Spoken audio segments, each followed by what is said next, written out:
Hi guys, so today's video is going to be a list of 10 different book recommendations if you are wanting to get into the fantasy genre. For each of these recommendations, I have another interest or genre in mind that you might be able to jump from, and so that list is going to be for the first recommendation if you are into anime. The second recommendation will be if you like the Marvel Netflix shows. The third recommendation is for if you used to be into fantasy, you're just wanting to get back into it, it's been a while. Fourth recommendation will be for if you like gang or crime related stories. The fifth recommendation will be family friendly. The sixth recommendation will have aspects of horror, sci-fi, and mystery. The seventh I'm calling darker Disney. The eighth will be if you like history and politics. The ninth will be if you like romance in your stories. And then the 10th recommendation will just be a random one. Starting with recommendation 1, which would be for fans of anime. Just a little disclaimer, obviously there is manga that is fantasy related, but a book that you could pick up that I think will be great because it has a lot of themes that are similar, it's got some character types that are similar, would be Shadow of the Fox. This is a fantasy story that follows two main point of views. We have a girl who's very sweet and innocent and naive, but also a little bit of a trickster. She likes to play pranks on people, but she also is not really familiar with the ways of the world. And then we have another character who's maybe a little too familiar with the ways of the world. They've been exposed to a lot of dark things in their life. They're part of a shadow clan, and these two characters have to essentially come together to try to save the world. It is a traveling story as well, which is where I feel like the feeling of it being like anime comes in, because it definitely feels like our characters on this journey. They have these different things that they interact with, different people that they run into. There's different kinds of monsters that they have to try and defeat along the way, and it feels very episodic. Plus the Japanese folklore elements are amazing and the monsters are so cool, so highly recommend this if you are a fan of anime. For our second recommendation, we have if you are fans of the Marvel Netflix shows. I really think that this story, it's very gritty, it's kind of rooted in our own world, but ultimately there are some kind of fantastical elements woven in, and that would be Vicious and its sequel Vengeful by Ve Schwab. I actually think basically any Ve Schwab book would be a good one if you're wanting to get into fantasy, because her books are very accessible. This one I would just say is, I don't know, I feel like a lot of people are going to find this really entertaining and easy to get into, despite how it sounds, because it is a split timeline. And when I say split timeline, I don't mean it has the past and present. I mean, you are getting all sorts of different points in time, and you have these two characters who used to be best friends, and then in present day, they hate each other and they want to kill each other. And they might have some powers that are going to assist them in trying to kill each other, and you don't know how they got these powers, you don't know why they hate each other now, but you're going to get that through this fractured timeline. And even though it seems like that would be confusing, it's not. It's so easy to follow, it's so gripping, and the pacing of it means that it just keeps getting closer and closer and closer to that moment where you know they're finally gonna clash. If you like the sound of that, but you're afraid of it being a little too gritty for you, maybe you like your content to be like a little more PG-13 and not rated R, then we have The Savage Song by the same author. This is another one that takes place in basically our world, but evil acts have turned into monsters, and so our world is very different looking than it used to be, because we're having to deal with these monsters and people can't control themselves and they can't stop doing evil things, and so monsters keep coming about. It's almost like zombie-esque in a way. Very fascinating, but this one technically is young adult, so like I said, if you're looking for something that's maybe not quite as dark, this one would be probably a better fit for you. For recommendation number 3, we have if you used to read a lot of fantasy and you've been out of the game for a little while. I'm sorry, because I know Sanderson always ends up on these lists, but Mistborn and Warbreaker really are fantastic books for if you're already pretty well versed with fantasy, because they have definitely some more difficult magic systems. It's definitely a very different world across both of these. There's a lot of different characters as well, which can make it kind of difficult, but if you're used to fantasy and you're used to all those things and you just want to get back into it, Sanderson is really popular, as I'm sure you know, and a lot of people are like, well, it's probably super overhyped, I don't know if I'm gonna like it, I don't know, but I think that it's hyped for a reason. Also, it's a huge fan base, so it's definitely nice for if you want to get back into it. You're going to be able to find so many different videos, you're going to find lore videos, you're going to find so many fans, and so it's really fun to kind of jump back in. Mistborn is more of a the bad guy won sort of setup. And so it's got that familiar trope of a chosen one, except for the chosen one, the idea is like they lost and the bad guy won, and we're 1,000 years into what that world would look like. It's almost apocalyptic in a sense because ash is falling from the sky. Kind of feels like the landscape is dying and that everything is going wrong. Very doom and gloom. But if you're looking for something that's maybe a tad happier and isn't a full trilogy, it's a standalone, so it's easier to get into, that's where I would recommend Warbreaker. This one has a hint of a romance also, and while Mistborn does, I would say the romance is a little bit bigger of a deal in this one. So if you like romance in your stories, I would say Warbreaker is the better of the two for that. It's also just a little bit more fun than Mistborn is. We follow these two sisters, one who ends up being married off to this other kingdom, the other one who's like, I have to go rescue her. Then we have a character who has come back from the dead, doesn't remember anything about their previous life, but now they're basically a god on Earth, and people kind of worship them, but they don't believe in their own divinity. So that character is very entertaining, very cheeky and silly, and the magic is really cool. It's really cool, very colorful and vibrant. It's a really good time. Highly recommend both of these. Next up, we have Jade City, which is the recommendation for if you like crime and gang stories. So this one, while it's not our own world, it might as well be because it definitely feels like it. And it's kind of more like urban fantasy in a sense. Urban fantasy typically is our world, but that general feel of it being like our world, except for there's a little bit of magic, is how this one is set up. And when you follow an Asian-inspired setting, the author pulled from a lot of different Asian cultures to create this particular story. And the gang elements, it's not kind of cheesy where they're constantly fighting and things like that. It's more about the family drama and the intricacies with running a gang and how the gang plays a role in the everyday lives of its citizens, of the city they live in. The magic is also very fascinating because it's almost like drug related. So if you are a fan of the show The Wire, this isn't going to show you like law enforcement and criminals necessarily, but just the feel of that show, I feel like is what you get here, where it's the nitty gritty and how they're tied to politics as well, the corruption of certain individuals. It's all the behind the scenes sort of thing. So if you like that sort of stuff, Jade City is going to be perfect. The next couple, very different from the last few we've talked about, would be the family-friendly category. And what I mean by that is that these are very youthful, and you could definitely read these if you've got kids who are around 12, 13 years old, and you want to read with them. These ones I think would be perfect. And that would be the Shadow and Bone story and the Cursebreaker series, which starts with a curse so dark and lonely. Shadow and Bone is all the rage right now because they just had a Netflix adaptation come out, which is very exciting. But this one is, I've even said in the past before, I think a great entry point for people who are coming out of middle grade into YA, but that also means that if you're somebody who's very nostalgic for that age range and the feel of those books, then it's perfect for that. It's not too complex like a lot of adult fantasy is, so it's going to be way easier to get into, and the same goes for A Curse So Dark and Lonely. So this is a Beauty and the Beast retelling, but it's also portal fantasy. So the character, our main female protagonist, goes from our world into a fantasy one, and then has to try and help this character who is a prince who has a curse put on him. He's currently handsome. He's not a beast right now, but if he can't get this girl to fall in love with him, then at the end of this season, he turns into a monster and he'll end up killing a bunch of people. He doesn't want to do this, obviously, but he can't help it. And this has happened over and over and over again, so he's pretty tired of accidentally killing a bunch of people. He would really like to fix that problem.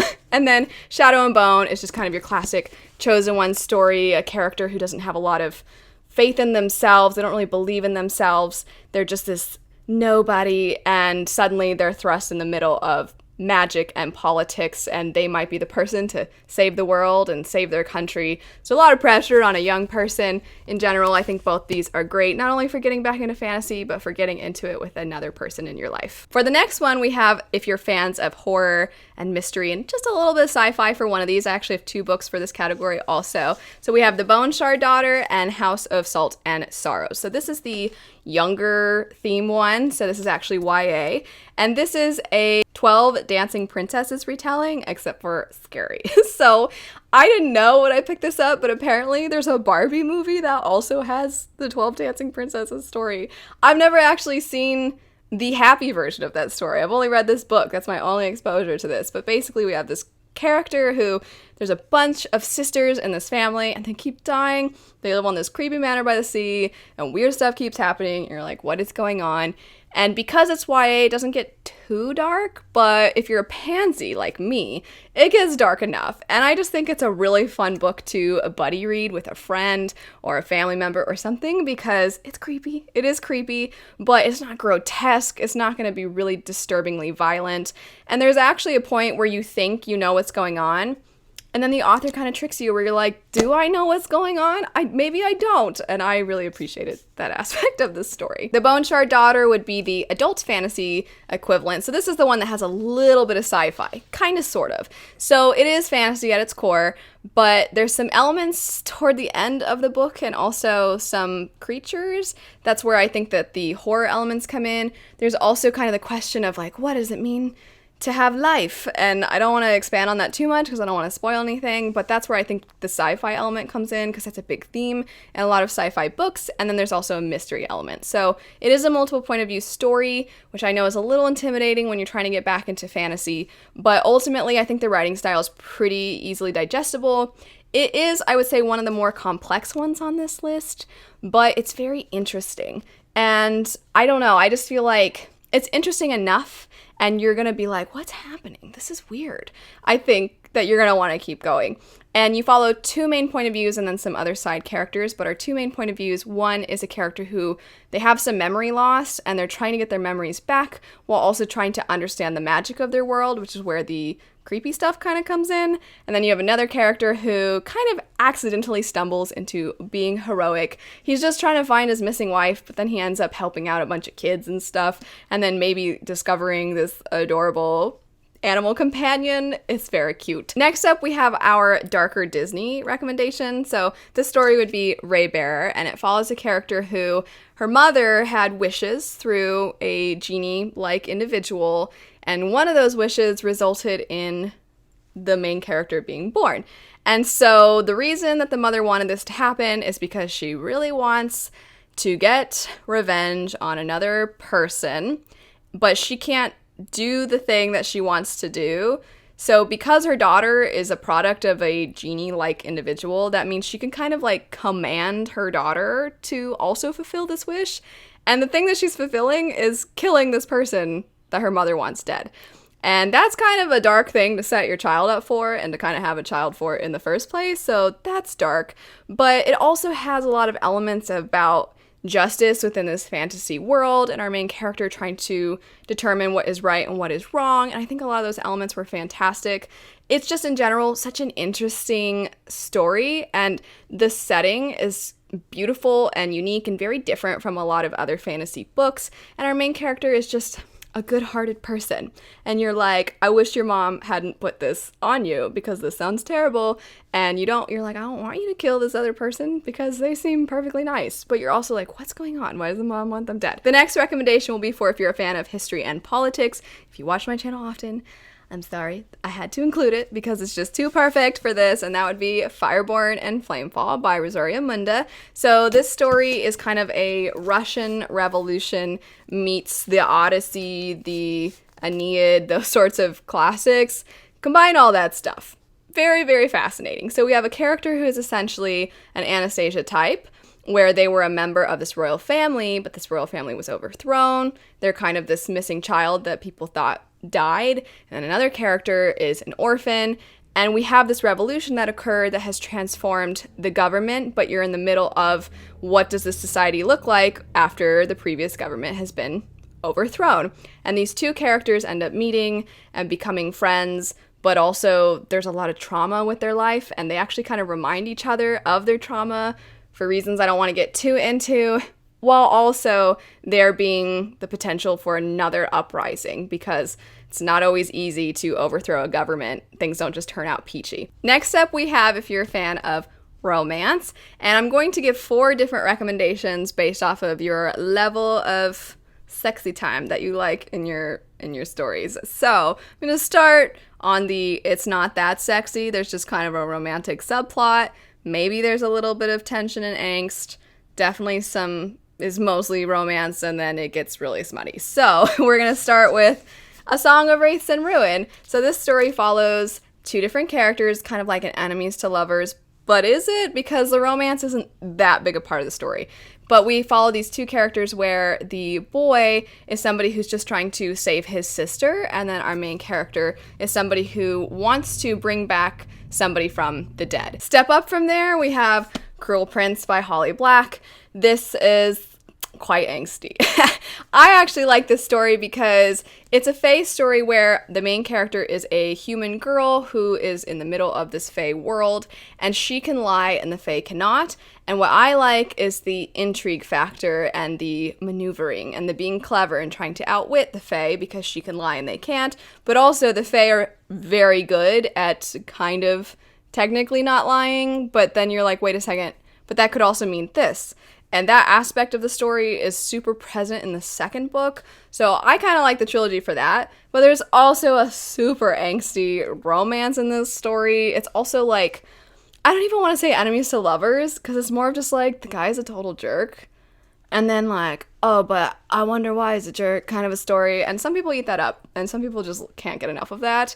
So if you like that, this story is probably going to be right up your alley. The other two, both are very popular, so you've probably heard about them already, but that would be From Blood and Ash and then the Court of Thorns and Roses series. If you like romance, I'm not going to say too much about these because the romance is kind of the factor that pushes the story forward. They're not even that fantastical. One of them is actually more paranormal, and then the other one is another fae story. So if you're interested in it getting a lot more romance heavy and steamier, then those are the ones that I would recommend. The last recommendation would be the random one, and this one is just so easy to get into, and it's so cool, and I think a lot of people would enjoy it. The second book in the series has an older protagonist, which I think a lot of people really enjoy seeing, but that would be the Queens of Aurenthia series, which starts with Queen of Blood. They're also super short, so that makes it really easy to get into, and it follows a character who follows a couple different characters, but the main one is this girl who witnessed